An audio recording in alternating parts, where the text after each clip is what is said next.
Please stand by. Good day, and welcome to today's Decoding Energy Products webinar. All lines will be in a listen-only mode during the program. However, you are encouraged to submit questions through the conference. Simply type your question in the Ask a Question box located at the bottom left portion of your screen, and then click on the Submit button.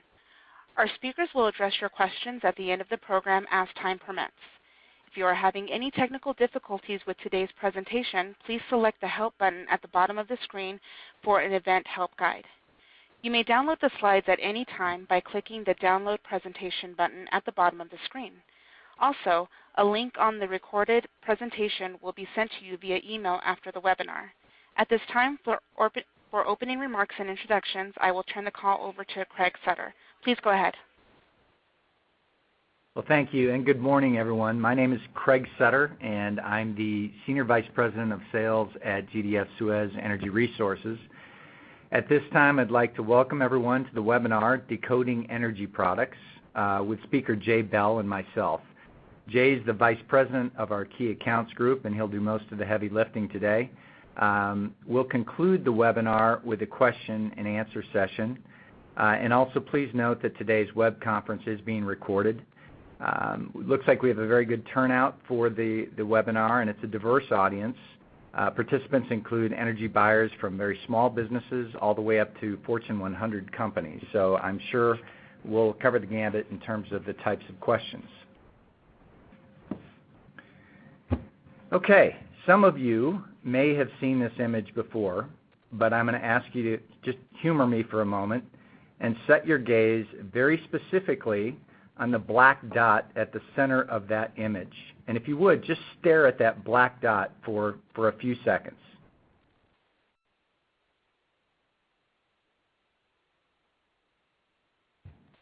Okay, hopefully, now that you've stared at the dot for a few seconds here, you'll notice that that gray area that is around the black dot seems to kind of fade away, which is just a visual illusion. But unfortunately, this is a little bit like electricity pricing offers.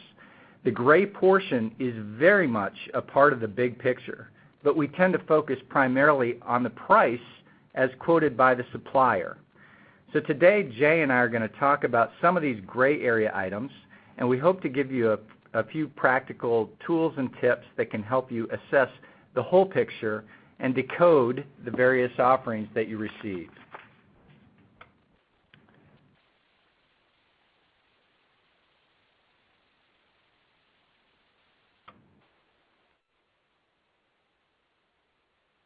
Okay, so you don't have voting buttons today, so this question that I've posed about the true or false total electricity spend equals P times Q is a little bit more rhetorical in nature. But we often think that this whole thing boils down to price times quantity, and it largely does. However, these deals often get awarded at the margin, if you will, meaning that the price spread between the winning supplier and second place is in our experience more often than not less than $1 per megawatt hour, if not more like 50 cents oftentimes. Therefore, specifying what you want at the proper level of granularity, or on the flip side of that, requiring that the offers provided by suppliers provide that granularity is absolutely critical to the process. So just to give you a few examples, specifying things like quantity assumptions. Are the quantities weather normalized or not? What are the volumetric swing provisions of the contract? Do you have some form of distributed generation, or do you participate in demand response programs? Are there term and meter read dates lined up across the board for all parties that are bidding? Have we specified the correct delivery point? And are there fees that get attached to these deals that go beyond the price that's being quoted for the deal? Those are all relevant items, but today, very specifically, what we're going to zero in on is what we're calling product configuration. And very specifically, there's approximately 25 to 35 different components of price, or of P, if you will.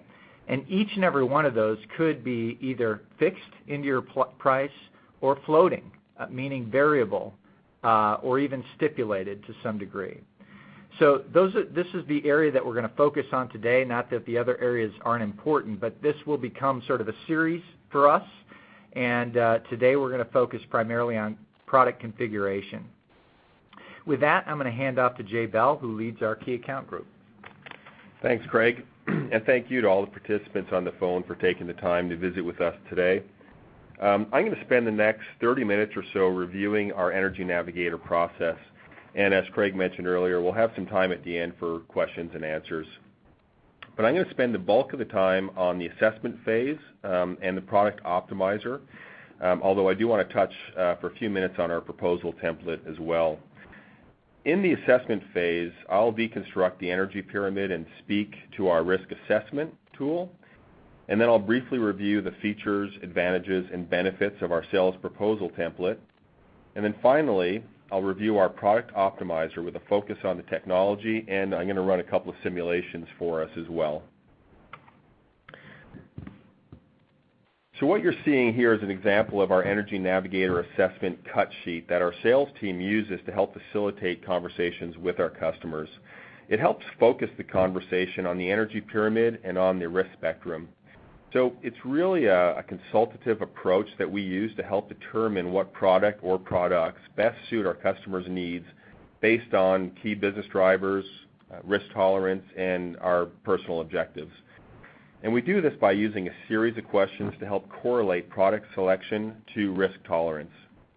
The desired outcome of this phase, the assessment phase, is to gain agreement as to where the customer falls on that risk spectrum, to identify a product or products that are consistent with the customer's risk tolerance, and to provide a proposal that's going to be based on the results of the assessment phase. So let's start with the energy pyramid. So the first part of the Energy Navigator assessment discussion focuses on deconstructing the energy pyramid. So as you can see, the pyramid breaks down the various cost components of energy and the relative volatility associated with each of those components. Now, in this case, the percentages are meant to be directional in nature, and they are going to differ by ISO or by UDC. So as an example, in a high-capacity market like NISO right now, you'll see the percentage related to capacity be a little bit higher than in some of the other markets. So let's walk through the pyramid. At the base of the pyramid, that makes up the bulk of your energy costs. And when we talk about energy, in this instance, we're talking about energy, congestion, line losses, shape, straddle, and imbalance. The squiggly lines that you're seeing within that element of the energy pyramid is meant to represent the relative volatility associated with that energy component. So as you can see, the volatility of the energy piece is relatively high. Now, as you move up the pyramid, you can see that the squiggly lines become less dramatic, and specifically as it relates to capacity, transmission, and ancillary services. And this is due to the fact that these components are primarily driven by regulatory bodies. The other two key elements that we like to talk about when we're talking about the pyramid is the bottom piece, the energy piece, that those costs are manageable elements. So they're manageable on both sides of the equation. For the customer's able to manage how much power they want to buy, when they want to buy it, for what term they want to buy, as well as the structure that they want to purchase. From a supplier standpoint, these elements are hedgeable in bilateral markets. So we can hedge blocks of energy in the market and mitigate our risk associated with that part of the pyramid. We can also use transmission rights, ARRs, CRRs, et cetera, to help mitigate our risk as it relates to congestion. And then we'll use risk premiums and or contract language to help mitigate our risk related to shape, straddle, and imbalance for the energy piece. Now, as you move up the top of the pyramid and you start talking about capacity, transmission, and ancillary services, again, those are elements where both the customer and the supplier become really more of a price taker. So we don't have the ability to go into a bilateral market and hedge our risk associated with those elements. So those are the elements where we're going to have to apply either risk premiums and or a combination of risk premiums and contract language to help mitigate our risk associated with those key elements. So now let's move to the risk spectrum. After having a healthy discussion with the customer about those energy components and helping them understand where we apply risk premiums and leverage our contract language as opposed to being able to hedge it, then we like to talk about the risk spectrum. And in this discussion, what we've done is we've developed this exclusive tool to help customers understand their tolerance for risk, to highlight the risk premiums associated with the product continuum, and ultimately to help customers choose the energy product that's consistent with their company's risk tolerance and the customer's own personal objectives. So let's walk through the spectrum. The vertical axis shows a range of possible outcomes. The narrower the cone to the left, the smaller the possible range of outcomes, and the wider the cone to the right, the broader the range of outcomes. So as an example, if a customer uses 100,000 megawatt hours a year of electricity and has a fully hedged energy contract at, let's just call it, I don't know, $50 a megawatt hour, then the budget would be $5 million, right? You take your volume, P times Q, so you'd say it's a $5 million budget. However, we all know that the likelihood of actually using 100,000 megawatt hours is actually pretty low. If it's a hotter than normal summer or colder than normal winter, the actual usage is going to vary plus or minus than that 100,000 megawatt hours. So that volumetric uncertainty results in a broader range of energy cost outcomes. Now, if you move all the way to the right of the spectrum and the customer's chosen to buy an index all pass-through contract, the potential range of outcomes is dramatically wider since we don't know where energy costs are going to clear until after the fact. Now, the horizontal axis corresponds to families of energy products, with more components fixed to the left, a mixture of fixed and floating or index components towards the center of the spectrum, and then more floating components to the far right. You'll also notice that the wavy lines you saw that on the energy pyramid, they correspond to the overall price volatility. So as you move to the left towards more fixed pricing, the potential price volatility decreases. So now the next item that I want to highlight on the risk spectrum is the dotted line that extends from the top left of the graph to the bottom right.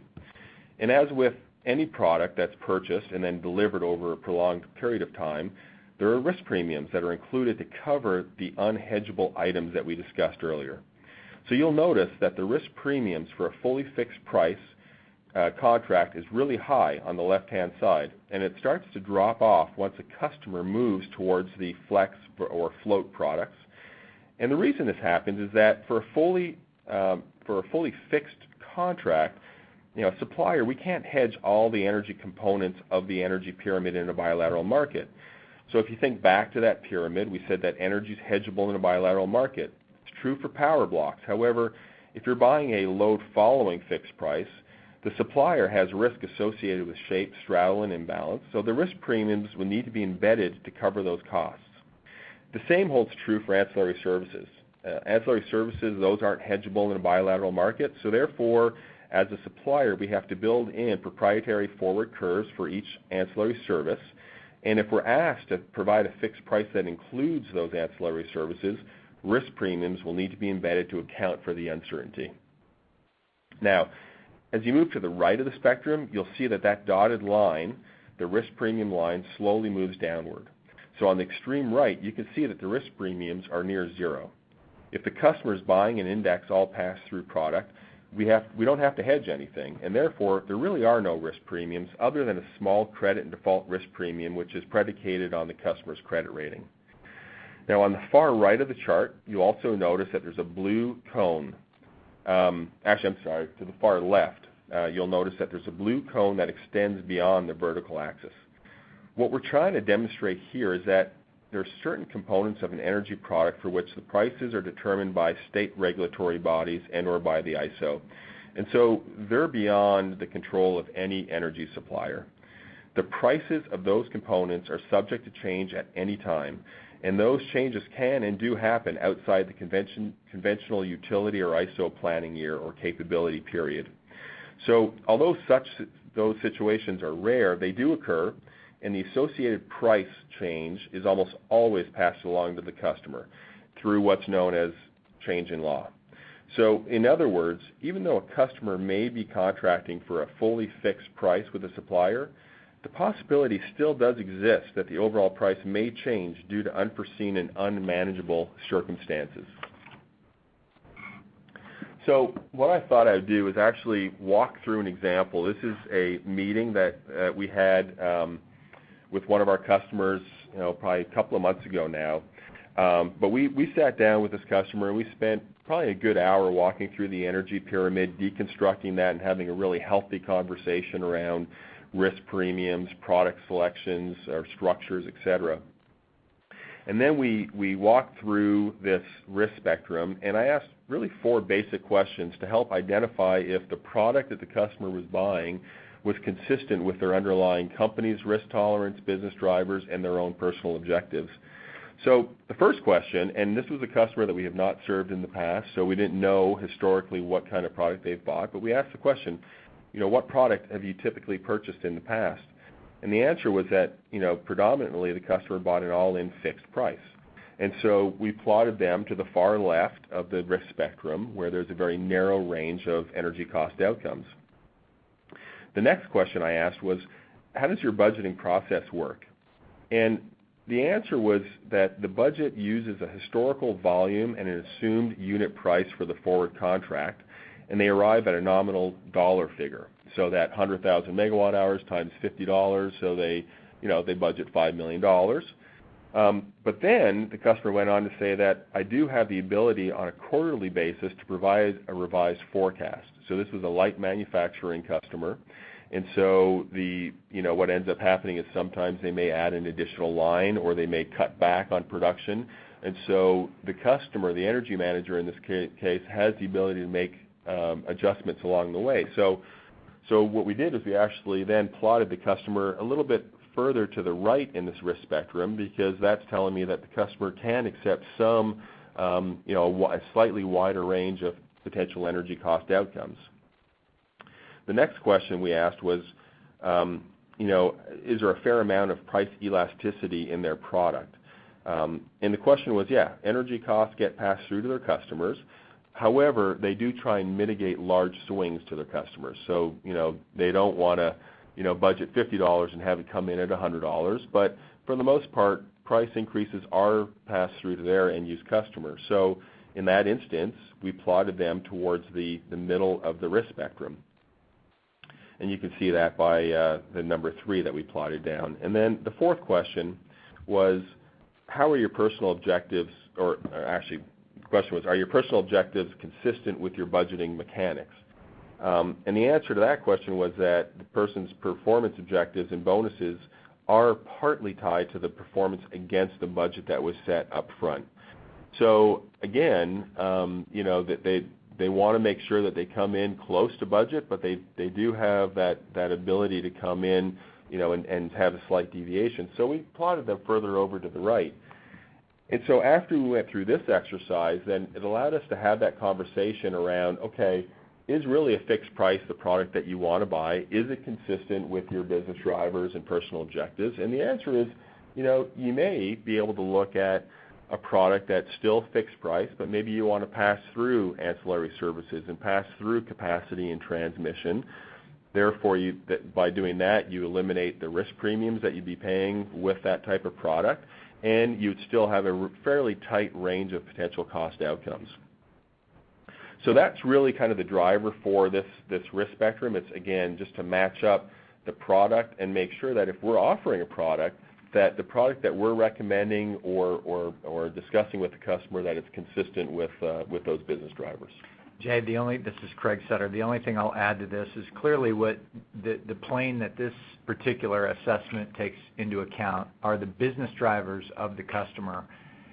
That's not to say that it's lost on us that our customers also want to know what's happening with general pricing trends for electricity moving forward, or historically for that matter. We know that is part of the equation. But in our experience, I think it's safe to say that first understanding the customer's business drivers should be the first thing that helps inform the decision about which products might be the best suited for their situation.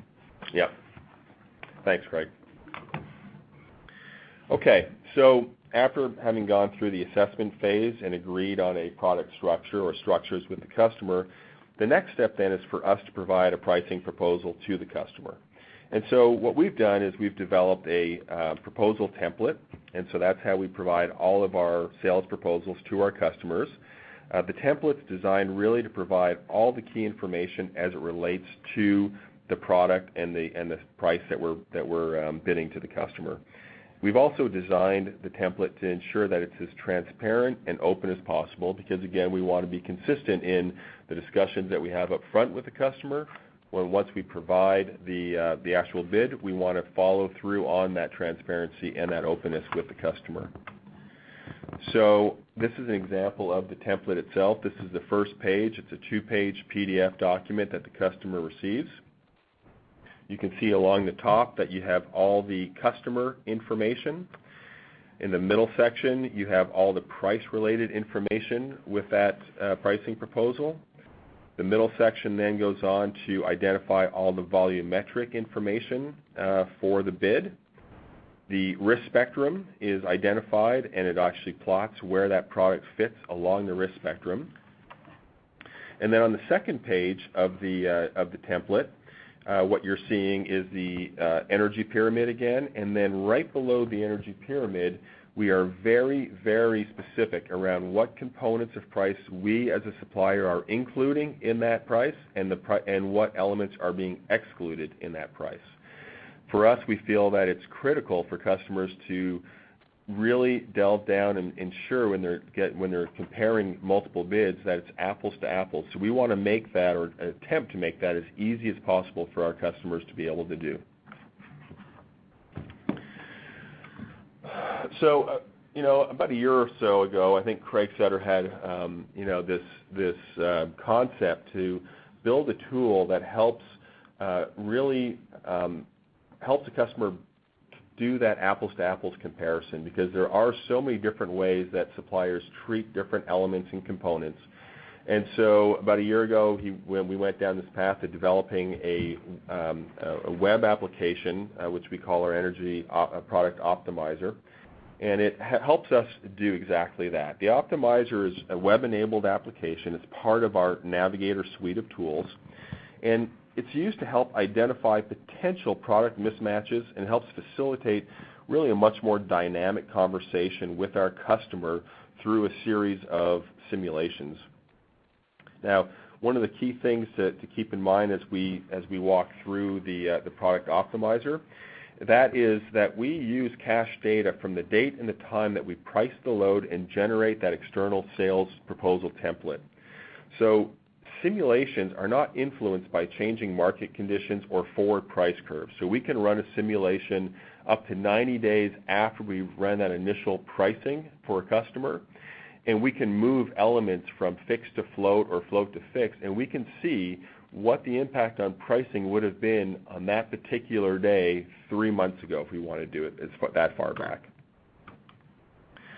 Okay, so due to the challenges of trying to run an actual live simulation during a webinar like this, we were counseled that we shouldn't do that by our technology gurus. So what I've done instead is I've taken a series of screenshots of 2 separate simulations, and I'm going to walk you through the tool that way. So the first simulation that I want to do is going to be for a targeted heat rate in Texas. It was a 12-month target heat rate. The customer requested a 9.97 heat rate. They wanted basis pass-through, and they just wanted a fixed adder. So that's how they were going to go about comparing bids from multiple suppliers. So in order to run the simulation, we're going to need the first page of the sales proposal, as most of the information identified, in this case by the red arrows, will be inputted into the simulation tool. So when we're working with a customer, and we can do a simulation with a customer in their office, we can do it via WebEx, we can do it on an iPad in a coffee shop, we can really do it pretty much anywhere where we have access to the internet. But what we always ask for is for the customer to have a copy of their external sales proposal, so that as we start inputting the different elements that we need, they can see that we're pulling it right from the pricing proposal that we had provided, last week or 2 months ago. So you got that pricing proposal. What we're going to do now is we would pull up the product optimizer. The first thing that we do is we start with a price request number. That's a unique identifier for every single proposal that we send to a customer. So we drop that in first. Then we would select the revised number. So if we've run multiple pricing refreshes, so if the customer who's been asking for that targeted heat rate has asked us to refresh our pricing 2 or 3 times, we're going to pick the third revision in that particular instance. And then we select the costing run date. We select the external template ID. Again, that's another unique identifier so the customer knows that we're using the exact same proposal template that we provided to them. We'll select the product code, the term of the transaction. We may have bid 12, 24, 36 months. So in this case, we're going to run the simulator for the 12-month term. We're going to select the start date, and then we hit the submit button. What it does now is that product optimizer goes and it hits our database, and it pulls all the data related to that proposal that we provided to the customer. And what you'll see is that the results that are returned are identical. They're identical to what you're seeing on the sales proposal. So on the top left, all the customer-related detail is identified right there. The product code is identified. Just quickly, for those who may not be familiar with our product codes, when we built our business, one of the things that we did was we codified all of our products. And we did that to ensure that there's no room for miscommunication between sales, supply, business controls, operations, and our billing group. So it doesn't matter. We could have 20 different salespeople asking for in this case, a heat rate with basis or congestion pass-through with ancillary services locked in. It doesn't matter. All 20 salespeople, when they ask for that particular product, the code is going to be identical. So our supply group knows exactly what we're asking for. And when we contract it, you actually see that code on your sales confirmation. That gets fed to our billing partner, gets set up in their systems, and that's one of the reasons our billing is as accurate as it is. So you'll see that product code identified. You'll also see the fixed price adder that matches the sales proposal. And then the plot on the risk spectrum matches the sales proposal as well. So in this case, it's a heat rate, so you can see that it's identified, it's plotted about halfway through that risk spectrum. So just to reiterate, the tool's using cache data from the exact date and time of the original price request. So when we run this simulation, again, it's pulling all the data from that original pricing proposal, and it's not influenced by market changes, volume changes, margin changes, or broker fee changes. It's really as if we're going back in time. Okay, so the next thing that I would do in this particular instance is I would click on the Price Components tab at the bottom of the simulation. And what it's going to do is it'll open up a separate screen that shows all the items that are included and excluded in this pricing proposal or in this simulation. So here's a list of the items that are included in the fixed adder. And if you scroll down, you'll see the items that are excluded in the fixed adder. Now, this included and excluded list of items, that matches up with the second page of the sales proposal. So again, if the customer's got their sales proposal in front of them and they turn to the second page, they'll see that all of these items match up. So now, Jay, it might be worth mentioning, just for everybody's edification, that part of what is maybe a little bit nuanced here, but we want to be clear about is, I think it's probably broadly perceived, and rightfully so, that when energy suppliers, price these deals, it's a black box. And I understand why people feel that way. But I think one thing that might help everybody wrap their heads around this a little bit better is to understand that depending on which market, which ISO, if you will, independent system, you're dealing behind, there's anywhere from 25 to, call it 35 individual components that fit into that pyramid that we showed earlier. And just so everybody understands, really what the black box consists of, it's not unlike Gutenberg's press in that there's those, all 30 or 35 of those components have their own pricing curve, each one individually. So what's happening is we're taking the customer's load data, their historical load data that they've given us through a letter of authorization or a file, and once that data is loaded into our system, it is hitting each and every one of those pricing curves. And each and every one of those curves generates a cost for that individual component. And what the customer is ultimately seeing is the consolidation of those costs for each of those individual components. That technology or those mechanics within that black box are what enable us to identify as to, it's almost, you could almost think of it as sort of a digital function. It's a 1 or a 0. It's either fixed or it's floating, right? So really from a codification perspective and tying it back to the product code, which I'm sure none of our customers are interested in reading our codes, but what it's really doing is it's just saying, component 1, is it fixed or is it floating? Component 2, fixed or floating, and so on and so forth. And that's an indicator of whether or not it's included in the fixed portion of price versus the floating portion of price. Okay, so I just want to make sure everybody was clear on why it is that when suppliers send these things out, we're able to get it down to the individual components of price. Yeah, that's good. That's good. Thanks, Greg. Okay, so let's continue on then with the simulation. So I'm using an example here, and in this example, let's just say we've bid this to the customer, this targeted heat rate with our fixed adder, and then I follow up with the customer a few days later after delivering the proposal, and the customer feedback is that we're a little high on the fixed adder, right? The customer indicates that, hey, I've received another proposal and the fixed adder is $3, and yet, your fixed adder is $5.62. Well, the first thing is, it's very possible. We're certainly not going to sit here and say that we're always going to be the low-cost provider. It's on any given day and any supplier's, risk tolerance or view of the forward market, they could very well have a lower price than us. And however, that said, we are an A-rated entity. We're the 5th largest provider in the country. So typically when we start seeing spreads of, $1 or more, we start to get concerned around, are there something else happening here? Is there a potential product mismatch? And that's what this tool is really meant to help ferret out in a much more dynamic way with our customer. So in this particular instance, since the customer has given us a targeted number, right? They've said, hey, I've got a bid here. It's $3. So you're almost $2.50 higher than what I'm seeing from one of your competitors. So there's a couple of ways that I can run the simulation, but in this particular case, because the customer gave us that detailed feedback and strike price, I'm going to put the $3 into the simulation field and hit the Seek button. So at the top right-hand side, you'll see where I can drop in that $3 strike price, and then hit the Seek button. And what this tool is designed to do is it's going to go and find the closest product match within our catalog that either meets or beats the customer's quoted strike price.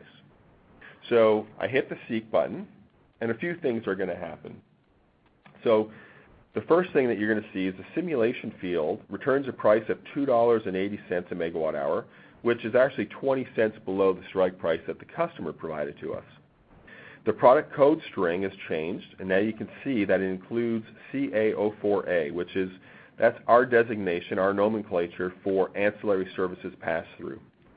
The target on the risk spectrum has moved slightly further over to the right, representing the slightly wider energy cost outcome range. And then the ancillary services that were part of the included components earlier, they've dynamically shifted to the excluded bucket, and they're highlighted in yellow to clearly show what's changed in this particular simulation.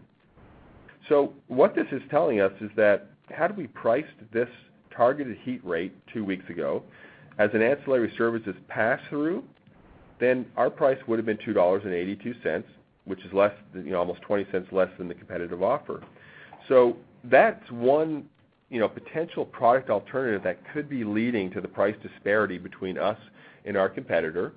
And then at that point, we would suggest or encourage the customer to go back and look at the proposal from the customer or from our competitor and see if they've included ancillary services or not. And typically what you'd want to do is make sure to ask for a list, like we provide a list of all the items that are included versus the items that are excluded, and then you can quickly validate that the ancillary services are in fact included.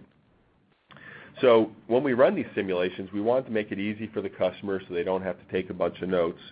So on the next screen, I could actually email the results. So I can click Email Results at the bottom of the screen, type in the customer's email address. I can copy myself or anybody else in the organization and hit Send Results.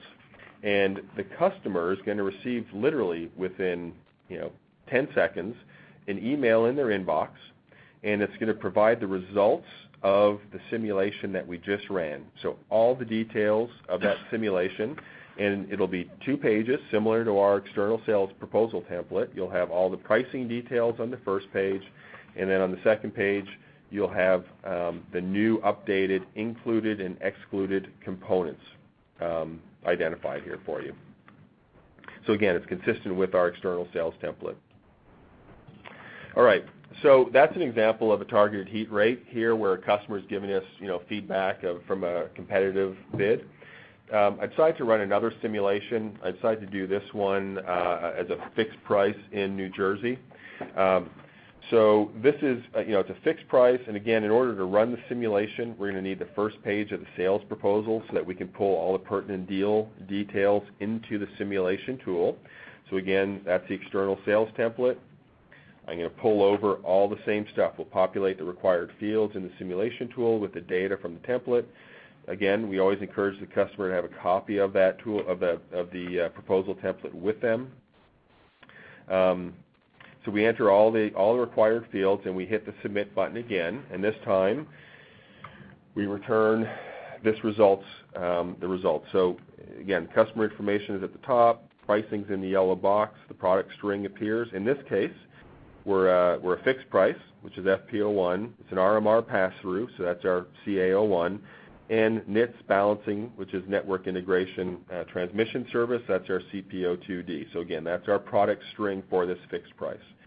You can see that the target dot on the risk spectrum is way to the left side, indicating a relatively narrow range of potential energy cost outcomes.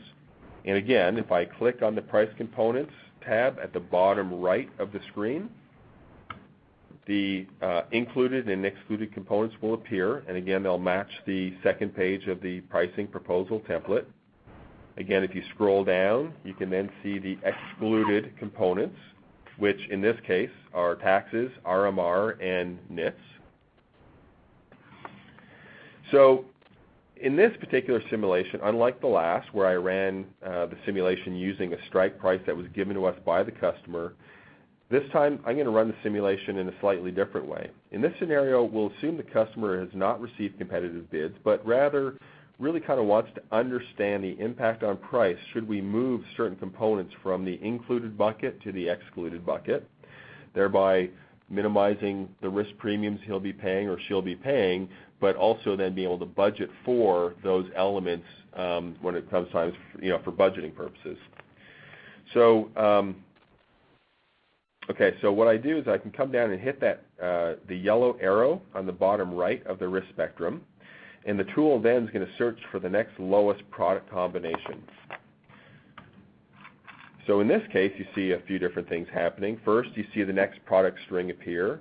You see the lower price appearing in the green box. The target dot moves slightly to the right to represent a slightly higher range of potential outcomes.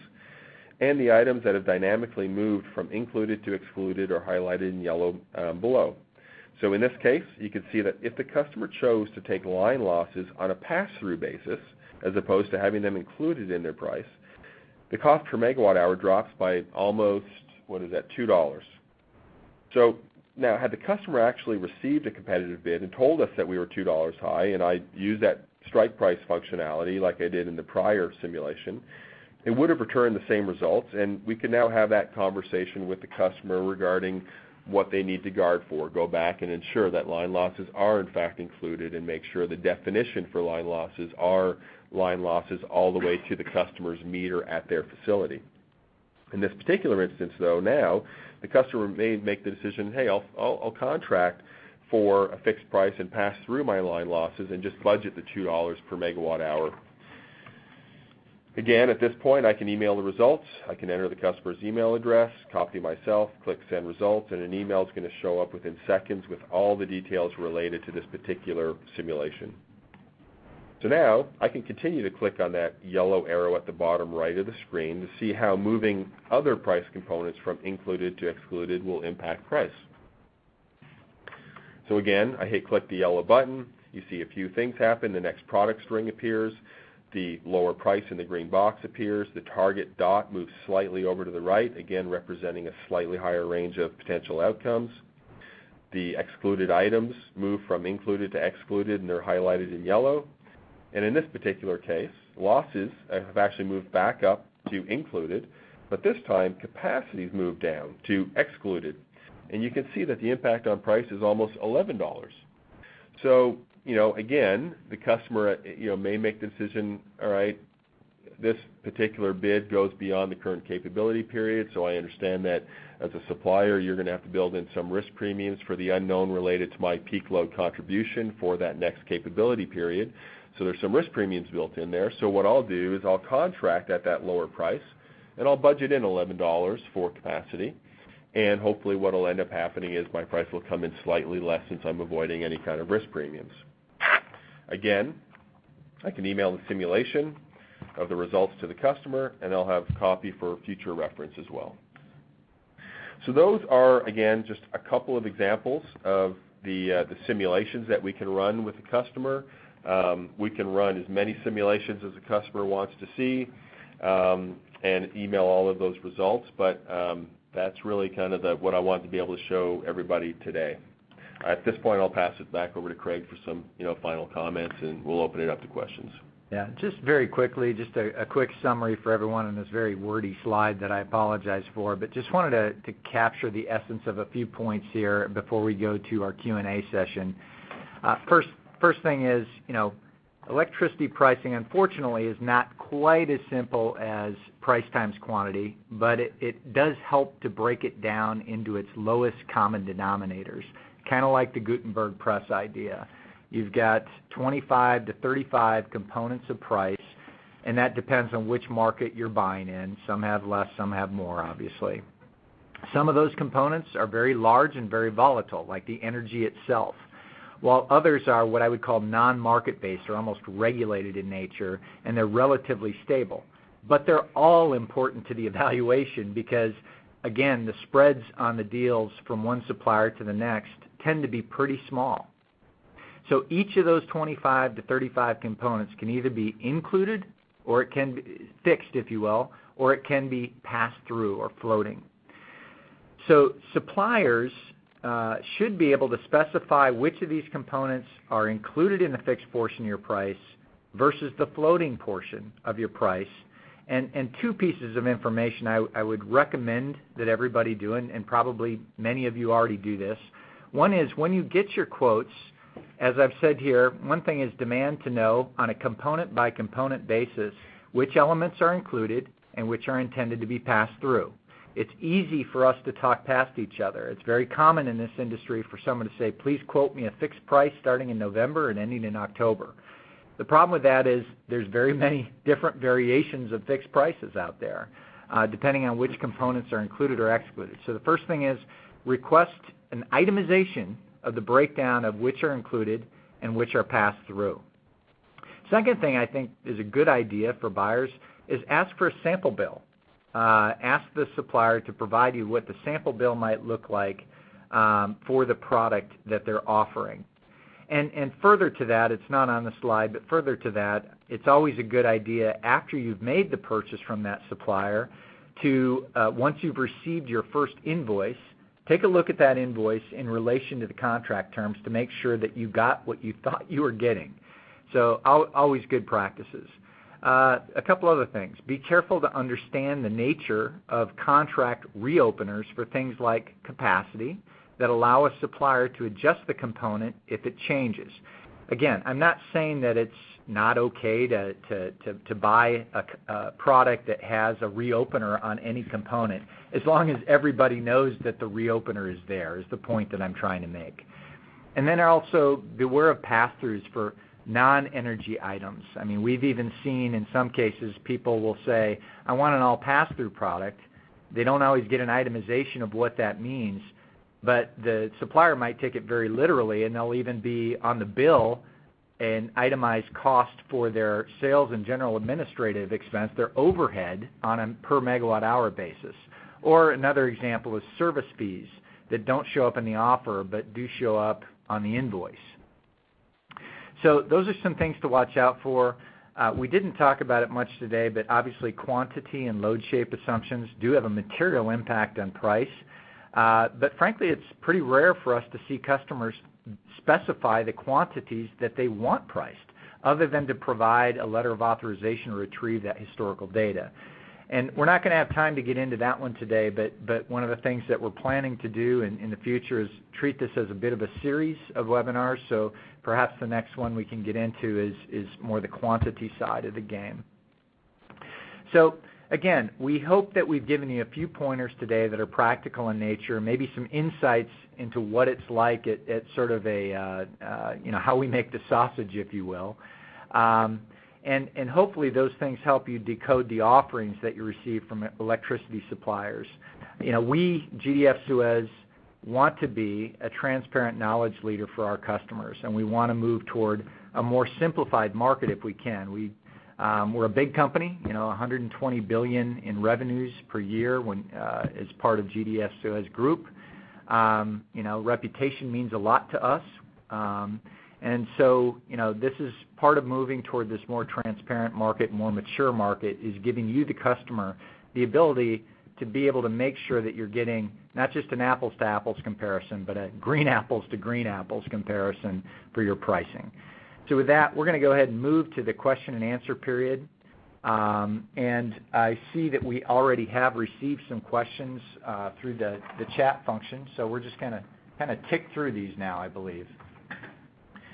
So the first one says, how do you recommend that we verify the amount of regulatory pass-through charges on invoices? Do you pass through all increases no matter how small? And I think the way my interpretation of this question, it speaks a little bit to the risk-reward spectrum that Jay was talking about, and very specifically the tip of that risk-reward spectrum, which extended beyond the vertical axis and gets into this issue of change in law. And I can just speak from our own experience. First of all, it's critical that each of you examine the change in law language that you have in your respective contracts. But I can tell you that our process here internally is we're not going to invoke every change in law. First of all, it has to meet the definition of a change in law that is different from one contract to the next. But second, we also look at materiality. And so if the charge was raised just a minuscule amount or something like that, quite frankly, it's a big deal to call change in law. You have to communicate to all these customers. You have to change your pricing mechanism throughout the systems. So we're not going to do it if it's an immaterial amount. We're typically going to only invoke that language in the event that there is a clear change in law and that there is a material movement in the price. So that's that one.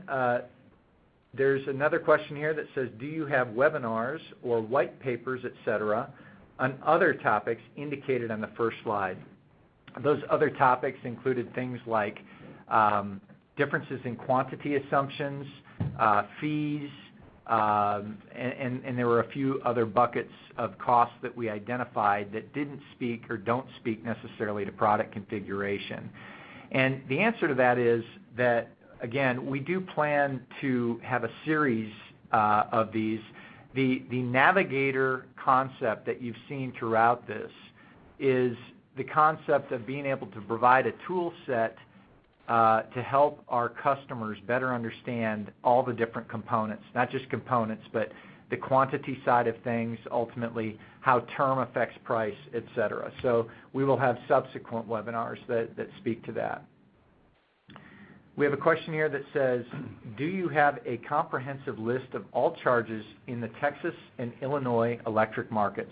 And I'll just take that more broadly as all markets.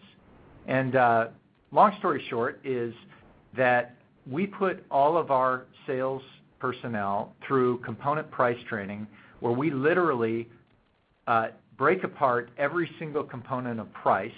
We look at the definition of those components of price as provided by the ISO. It is not our definition. It is the definition of the ISO.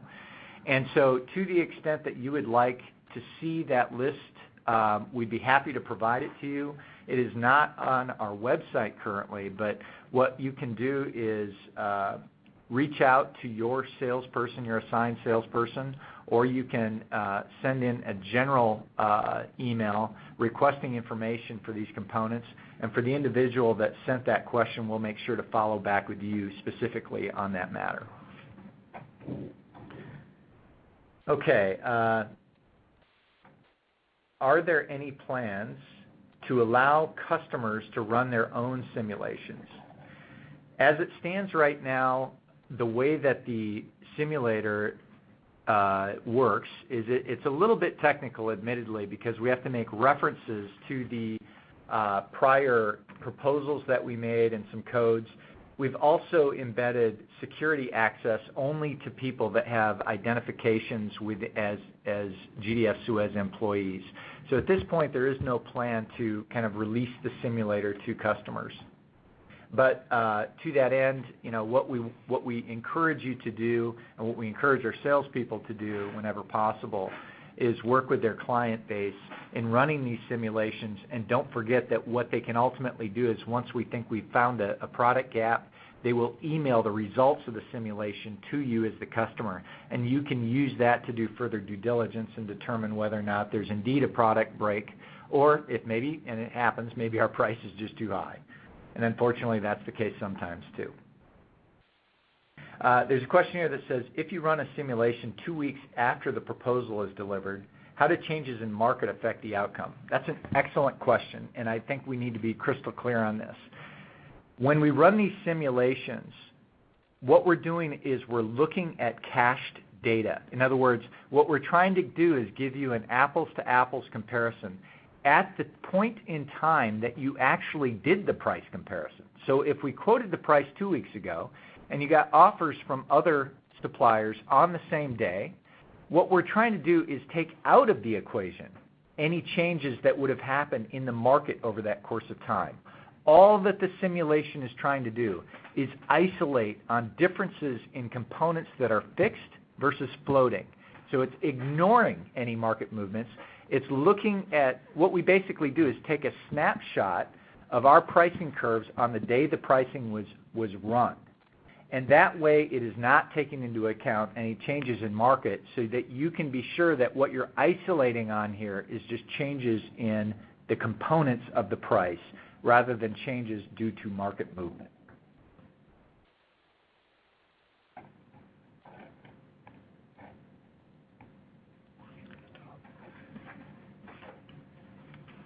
There's a question here that says, does your model adjust for usage and price based on each utility's unaccounted for energy and other loss structures?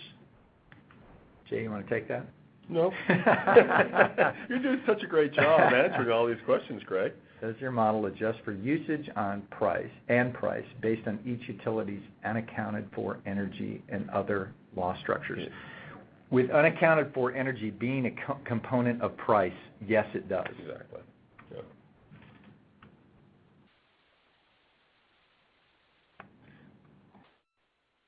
Okay, looks like another one here. As your price target moves to the right side of the spectrum, does your NPO product provide a 12-month historical low and high price range for those variable prices, so I can project the future unexpected losses on the next contract term? Costs. I think what the question is getting at there is, if I'm on an index product, will you provide me with a historical look back on the highs and the lows of clearing price of energy, so I can project, a range of outcomes? And I guess the answer to that would be the simulator itself does not do that. The simulator is purely focused upon identifying differences in the components of price. However, on our website, we do also have information and a portal that gives you historical information as to index price movement. So we do have that information available to customers. It's just not housed on the simulator. It's in a different spot in our website. Then another question, does the Navigator product optimizer available somewhere so we can take a look? So the product optimizer, your sales director will be able to get on the phone with you and set up a WebEx and can run you through as many simulations as you want to see, or they can come and visit with you in person and run it right off of your own desktop or iPad. But I do think it's, just to make it clear, you'll need someone from GDF SUEZ to be able to walk you through the simulation. It's not accessible via the web without security IDs, et cetera. So it is required that someone from GDF SUEZ be involved in that simulation.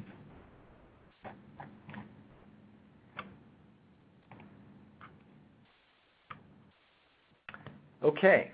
I believe that that's all the questions, and it's also, I think, more or less all the time that we have today as well. You know, we never like to end our webinars without mentioning that we would like to hear from our participants. So you'll each be receiving a survey, and we would really appreciate it if you could take 5 minutes out of your busy day and provide us with some input as to how we did and feedback on what you would like GDF SUEZ to provide in future webinars to come. Once it's available, you'll also receive the link to today's recorded webinar. So we'll be back to you with that information, but would really appreciate your feedback on the webinar so we can improve these as we move forward. We know your time is valuable. So thank you again for joining us today. If you have any questions, please feel free to call us at 866-999-8374 for any questions about your electricity needs, or if you're interested in receiving a quote from us in the future. You can always also call your assigned salesperson. With that, I'll hand it back to the operator. And that concludes today's webinar. Thank you for your participation.